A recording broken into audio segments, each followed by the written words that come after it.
กี่คนในห้องนี้ที่อยากรู้วิธีลดน้ำหนัก1 เดือนลง7 กิโลมื้อนี้หลายๆคนนั้นอยากลดน้ำหนักบางท่านอาจจะไปซื้อคอร์สราคาแพงและต้องไปออกกำลังกายมื้อนึงต้อง2 ชั่วโมงนั่นเองแต่เฮ็ดมาแล้วมันก็พอได้ชั่วคราวสุดท้ายมันก็จะกลับมาตุยอีกนั่นเองบางท่านนะอาจจะได้สุขภาพที่แข็งแรงดำปึกแต่ขี้โพ้นกับบ่ลงน้ำหนักกับบ่ลงบางทีมันอาจจะลงได้น้อยนึงแต่มันจะกลับขึ้นมาตุยอีกคือเก่าแต่มื้อนี้ข้าพเองนะอย่าเอามาแชร์เองและก็ลงมือเฮ็ดเองเลยตอนนี้คือตอนนั้นค่อยมีน้ำหนักอยู่81 กิโล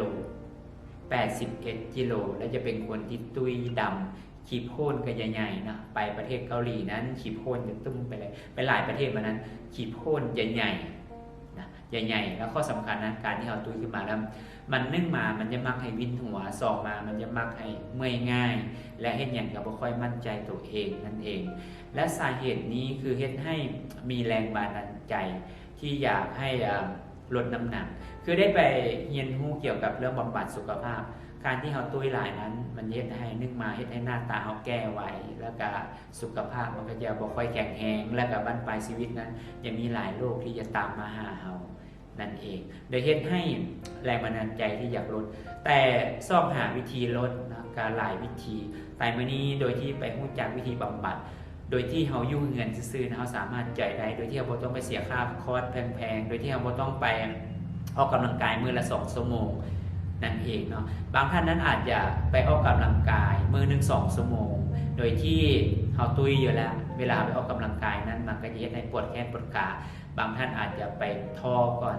ไปท่อที่เขาไปออกกำลังกายนั้นมันมีอาการบาดเจ็บข้อเข่าหรือว่าข้อขาพอมันเจ็บแล้วหลายๆท่านกับยาละมันบ่สามารถที่จะลดได้แต่มื้อนี้ค่อยเฮ็ดเองมาด้วยที่กับมือเลยว่ามันลงง่ายๆข้อที่1นั้นคือเอิ้นว่าเราต้องควบคุมอาหาร 90% ออกกำลังกาย 10% นั่นเอง 10% นั่นคือเอิ้นเราออกแต่ตอนเช้าประมาณ5 นาทีหรือว่า10 นาทีนั่นเองนะเรียกว่าเราแล่นได้ว่าจังได๋ได้เฮ็ดให้เราเมื่อยเฮ็ดให้เราแบบมันกระปี้กระเป๋านั่นเองนะเพราะว่าให้ร่างกายเรามันกระฟิกกระฟัดนะไม่ได้ให้แบบให้มันสดชื่นอย่างมื้อเช้านะอันนี้เป็นสิ่งที่สำคัญและ2คือควบคุมอาหารเนาะสิ่งไหนที่มันมีไขมันหลายเอาไปงดนะคือกระเทียมกับพวกซีนสิเอาก็งดให้ไปกินปลากินผักนั่นเองและก็ข้อสำคัญนะแล้วก็เข้ากันนะเพราะว่าอายุเราเวลามันสูงขึ้นไปแล้วหลายท่านอาจจะไปกินข้าวเกินกำหนดเวลามากินข้าวเกินกำหนดสมมุติว่าเรากินข้าวเจ้า2 จานสิเขาก็ยังกินข้าวเจ้า2 จาน2 จานนะสุดท้ายมันจะเก็บไปเป็นไขมันพอเก็บเป็นไขมันแล้วมันก็จะเป็นความดันเบาหวานและสุดท้ายมันก็จะไปเป็นโรคตุ้ยนั่นเองแต่มื้อนี้เราต้องมารู้จักวิธีว่าอายุซ้ำใดกินข้าวซ้ำใดนะสมมุติว่าอายุ40ขึ้นไปแล้วแน่นอนเนาะพยายามกินข้าวน้อยลงอายุ50ขึ้นไปแห้งกินน้อยลงแต่เราต้องไปอิ่มด้วยอาหารนั่นเองนะต้องไปอิ่มด้วยอาหารคืออาหารนั้นให้อิ่มยังไงคือเอิ้นกับปลากับผัก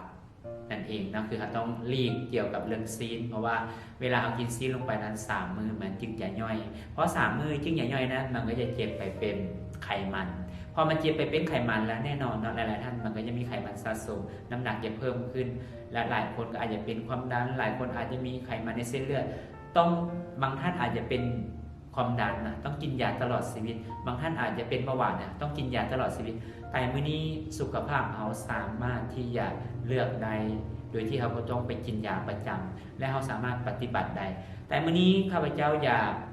ให้ความรู้เล็กๆน้อยๆถ้าท่านใดที่อยากมีน้ำหนักอยากลดน้ำหนักเดือนนึงลง7 กิโลนั่นเอง